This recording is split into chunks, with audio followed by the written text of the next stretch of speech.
ఈ Jani choreographer, senior choreographer Shaik Jani అనే వ్యక్తికి సంబంధించి జానీ మాస్టర్ అంటూ ఉన్నారు. ఆయనకు సంబంధించి అసలు ఏం జరుగుతుంది? నేను ఎలా చెప్పాలంటే మీకు, నేను ఇప్పటి వరకే చెప్పా, జానీ అని చెప్తా కానీ మాస్టర్ అని చెప్పాను అని చెప్పేసి ఇప్పుడు ఇంతకు ముందు మన సోదరులకి లైక్ మీడియా ముఖంగానే చెప్పాను అనమాట. మళ్ళీ దీని గురించే చెప్తారు. ఇంకొకరితో చెప్పిన మాట మళ్ళీ ఇంకొకసారి మీడియాకి ఇవ్వాలి అంటే ఇంక తప్పట్లేదు నాకు, ఖచ్చితంగా దాని గురించి మాట్లాడాల్సి వస్తుంది. ఏమండి వాళ్ళకి ఇలాంటి ట్యాగులు ఎందుకు ఇస్తున్నారో నాకు అర్థం కావట్లేదు. అంటే గురువు అన్న పేరుకి, గురువు కదా, గురువు అన్న పేరుకి ఏమైపోతుందంటే ఒక మచ్చ తీసుకొస్తున్నారు. ఇలాంటి మచ్చ తీసుకొచ్చే వ్యక్తుల్ని వచ్చేసి ముందు వెనక ఆలోచించి వాళ్ళేంటి వాళ్ళ బ్యాక్గ్రౌండ్ ని చెక్ చేసి వాళ్ళకి ఆ ట్యాగులు ఇవ్వండి తప్ప, లేదంటే ఇవ్వద్దండి అని చెప్పేసి నేను మీడియా ముఖంగా మా ఇండస్ట్రీ వాళ్ళని కోరుకుంటున్నాను. ఇండస్ట్రీ పెద్దల్ని కోరాల్సి వస్తుంది. ఇప్పుడు ఎలా చూడాలి అంటే ఏం జరిగింది అంటే లైక్ వచ్చేసి ఇప్పుడు 5 సంవత్సరాల క్రితం జరిగిందని ఇప్పుడు తీయాల్సిన అవసరం ఏముంది అని చెప్పి కొంతమంది అంటూ ఉన్నారు. కొంతమంది కాదండి, చాలా మంది అంటూనే ఉన్నారు.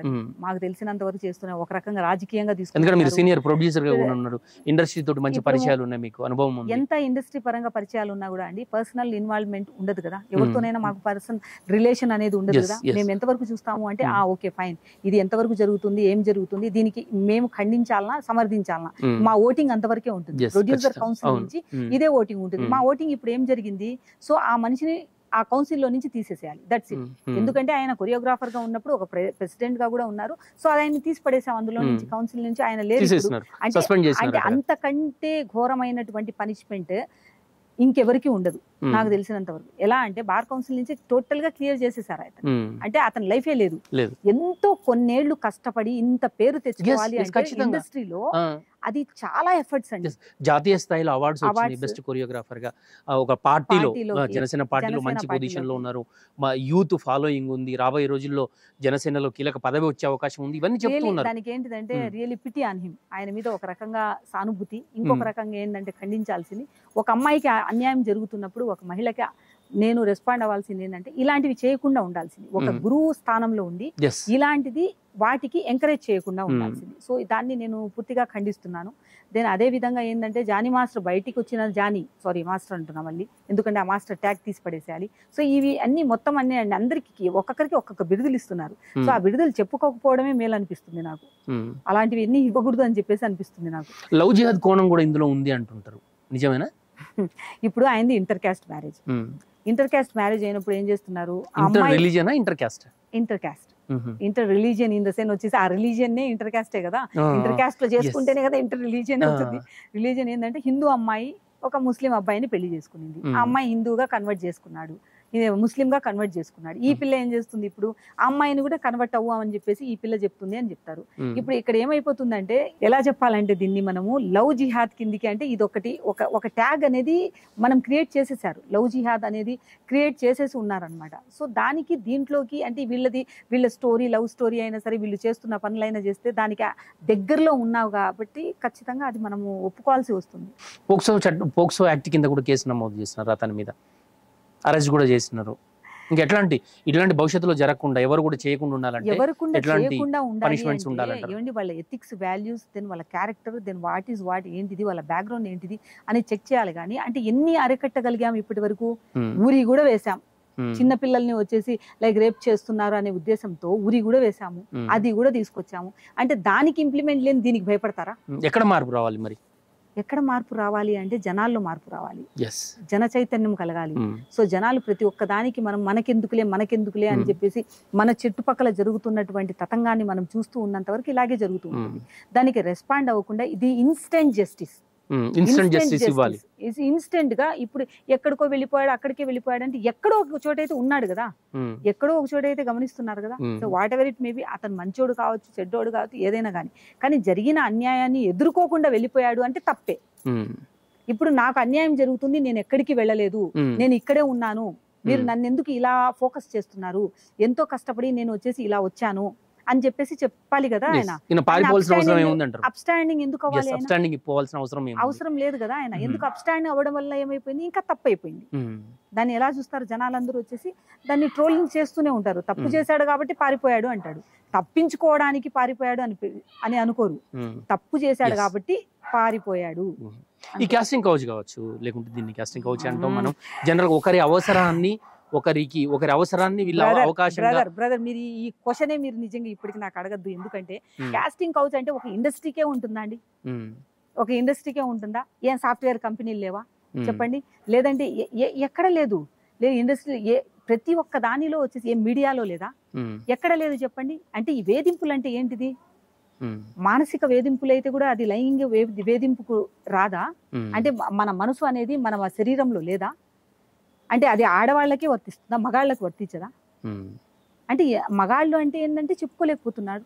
ఆడవాళ్ళు ఏంటిది అంటే మనకు అవకాశం ఉంది కదా, చట్టం ఉంది కదా, దాన్ని ఎలాగైనా సరే మనం చూసుకుంటారు, ఎలాగైనా సరే సవరిస్తారు అని చెప్పేసి ఒకరు రెచ్చగొట్టినా రెచ్చగొట్టకపోయినా, వాళ్ళు పార్టీలో ఉన్నా పార్టీలో లేకపోయినా, ఒక స్టేటస్లో ఉన్నా ఆ స్టేటస్లో లేకపోయినా దాన్ని పరిగణనలోకి తీసుకోకుండా అవతల పరువుని తీసుకెళ్ళిపోయి రోడ్డు మీద పెట్టడానికి ఖచ్చితంగా పూనుకుంటున్నారు. సో దాన్ని ఎలా చూడాలి మనం? ఎలా చెప్పమంటారు చెప్పండి? ఎక్కడైనా ఇప్పుడు ఉపాధ్యాయ వృత్తిలో ఉన్న వాళ్ళకి వేధింపులు లేవా?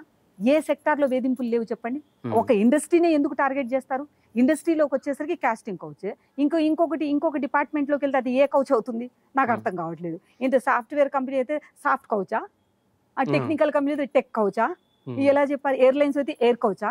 అంటే ఎలా చెప్పుకోవాలి నేను? ఎలా చెప్పాలి? ఎలా వర్ణించాలి? మీకు ఎలా ఎక్స్ప్లెనేషన్ ఇవ్వాలి చెప్పండి?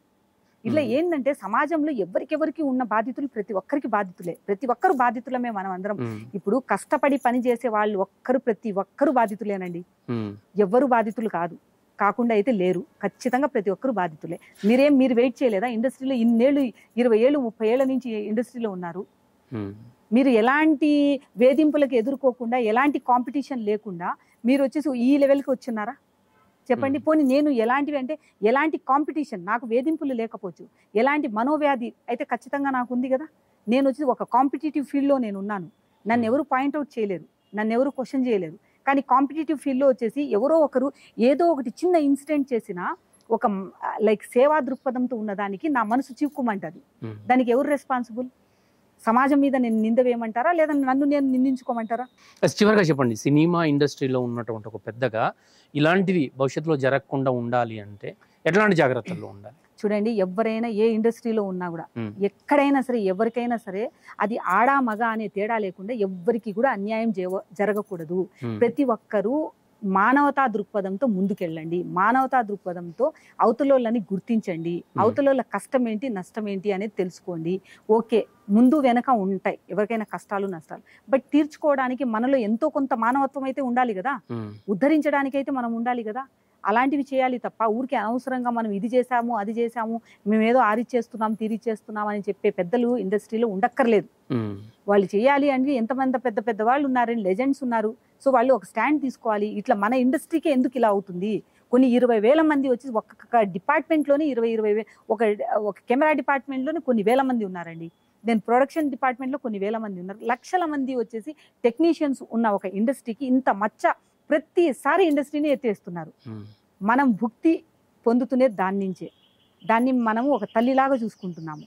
ఒక సీన్ కట్ చేయాలి అంటే అరే ఏదో మన ఇళ్లలో ఏదో బిడ్డనో ఏదో మనం వచ్చేసి కట్ చేసి పడేసినంత బాధ వేస్తుంది. అన్ని లక్షలు పెట్టి అంత సీన్లు చేసి కట్ చేస్తుంటాం. ఈవెన్ మీరు ట్రిమ్మింగ్ చేస్తారు నా ఇంటర్వ్యూనే, మీరు ట్రిమ్ చేసినప్పుడు మీకేమనిపిస్తుంది? అరే మంచి మాట వెళ్ళిపోయింది మేడం, ఇదేదో ముందు చేసింటే బాగుండేది కదా అని అనిపిస్తుందా లేదా? సేమ్ అంతే మాకు కూడా. సో ఎవరమైనా సరే తప్పులు జరగాలి అని ఎక్కడ కోరుకోమని, కానీ సవరించాలి అనుకున్నప్పుడు దానికి స్టాండ్ తీసుకున్న పెద్దలు ఎవరున్నారో వాళ్ళు సవరించాలి. ఇన్వెస్టిగేషన్ జరుగుతూ ఉన్నది, అతన్ని అరెస్ట్ కూడా చేసినారు. భవిష్యత్తులో అసలు వాట్ ఏం జరిగింది అనేది పూర్తి విచారణలో తేలనుంది. ఆబ్వియస్లీ అండి, ఎందుకంటే అది ఇప్పుడు మన తొందరపడి మనం ఎట్లాంటి కామెంట్స్ కానీ ఎవరి మీద ఎవరికి ఇవ్వకూడదు. జడ్జిమెంట్ ఎవరిని జడ్జ్ చేయకూడదు. సో ఏంటంటే జస్ట్ వెయిట్ అండ్ సీ ఏం జరుగుతుంది ఏంటి. చట్టం ఉంది, చట్టం ఇన్వెస్టిగేషన్ లో పూర్తి వివరాలు. ఆయన ఆధ్వర్యంలో ఉన్నా లేకపోయినా ఏం చేశారు అంటే ఆయన ఎలాగో వచ్చేసి ఇండస్ట్రీ నుంచి తీసేశారు. సో అది అంతకంటే పెద్ద డ్యామేజ్ కాదు. కానీ 1 వర్షనే విన్నాం కాబట్టి రెండో వైపు నుంచి కూడా జానీ అనే వ్యక్తి బయటకు వచ్చిన తర్వాత వాట్ ఈస్ వాట్ అనేది తెలిసిపోతుంది. ఖచ్చితంగా తప్పు చేసిన వారికి శిక్ష పడకైతే మానదు. అది సత్యం. ఎవరైనా సరే అనుభవించక కర్మానుసారం ఏది ఉంటుందో ఆ కర్మని మనల్ని వెంటాడుతూనే ఉంటుంది. ఆ వెంటాడుతున్నప్పుడు ఇప్పుడు మనం ఉన్నది ఏంటంటే యుద్ధభూమిలో బతుకుతున్నాం. మనం యుద్ధం చేయక తప్పదు. దీని నుంచి వెనక్కి వెళ్ళాలి అనుకుంటే మనము కర్మ అనేది మనల్ని ఆపదు. మనం ఒక ప్లాస్టిక్ బాల్ ని ఎంత గట్టిగా కింది కొడితే అంత గట్టిగా పైకి లేస్తుంది. అది మంచి పని అయితే మంచి, చెడు పని అయితే చెడు. థ్యాంక్ యూ సో మచ్ అండి, చాలా విషయాలు తెలియజేశారు. Thank you so much. Thank you so much అండి. జై హింద్. ఇది ఇవాల్టి చర్చ. మరో గెస్ట్తో మళ్ళీ కలుద్దాం. చూస్తున్నానండి జై స్వరాజ్య టీవీ.